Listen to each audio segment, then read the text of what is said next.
So Ian, you've had a busy time in Europe. How's that gone? Because there's a lot of questions I got on how you actually managed to do it. It's gone really well. You had a podium, which that's Exactly, yeah. We the last race in Czech Republic was a 2.2, so it's a stage race, UCI stage race, and it was ridiculously tough, very hilly, and great competition, which is what we went for. But yeah, we came away. Tiffany got a podium, which is just stunning for us, to get something so big. But yeah, no, it's great. I mean, it was always the plan this year was to do more European racing, and because it's the natural progression for the riders. Because it's a great learning place. 100%. 100%, because these races that we're at now and the National Series races are brilliant racing, and we do it. But we always want to be that. We always want for the riders to just keep progressing and keep getting more and more experiences and the most that they can out of the sport. So that's what. First of all, how do you manage to get into these races? I mean, it's a UCI race. Yeah. You're not a UCI team, but I'm sure you know how they work. Mm-hmm. How did you manage to do that? It's not easy. It's just you just knock on a lot of doors, to be honest. For all the races that get in, we get turned down for an awful lot.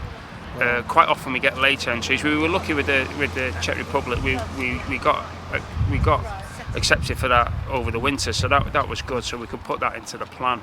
But some of the other ones that we get into, we get quite late entries into those because it's dependent on who else enters them, and then if there's a space left, they'll offer it to you. So that's what we have to do, really, just be ready at short notice and ready to jump on the boat.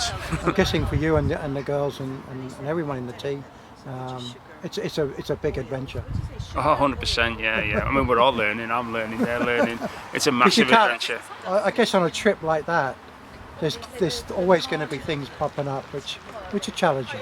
Yeah, absolutely. Yeah, there's you're in different countries, all different customs. There's all kinds of things that pop up, but it just makes it more invigorating, really, and much more of fun. And then you come home and you got the story to tell, So, and these are great. There's never a dull moment with them. The Reds are up all the time. They really appreciate the opportunities that they get, and we have a great time. We have a good holiday. And with the lack of racing here, I mean, you've got a National B today, but there isn't. I don't think there's a National B road race every weekend. No. So I guess it's a good substitute for that racing as well. 100%, we have to do that, yeah, because otherwise, for all the riders that are first cats and leads, then yeah, there's not enough racing for them in this country. So yeah, that's why we have to go abroad and just jump in what we can over there.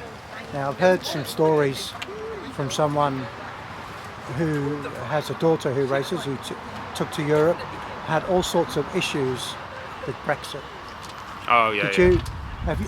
Was there anything you had to do before you left to plan the logistics for something like that?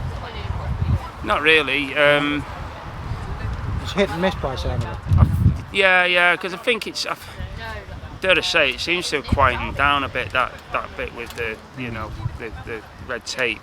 As So far that as I didn't can cost see. you anything. That wasn't. No, it's not costing us any more, to go over there than what it would normally do. It's still getting quite expensive. It's getting more and more expensive for the boats and the tunnel. Certainly the tunnel, So they're barriers that get put in the way. But there's not so much the red tape. We have to be careful on the number of days that we're there, type thing. But other than that, no, it's a relatively easy thing to do, or we're finding anyway.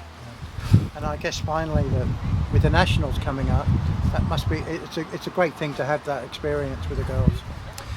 For some races like that. Well, it's one of the big reasons I wanted us to go abroad a bit more before things like some of the National Series races and the National Championships, because we've got to get used to that harder style of racing before we do that. Because if we just race in the UK and then turn up to that, then it might be a bit of a shock system. You can get all the World Tour riders and the top Conti riders coming over to the Nat Champ. So these are used to riding against those kind of riders now, and that calibre of rider at least. And yeah, so that was the plan. All right. Well, good luck today. Thank you.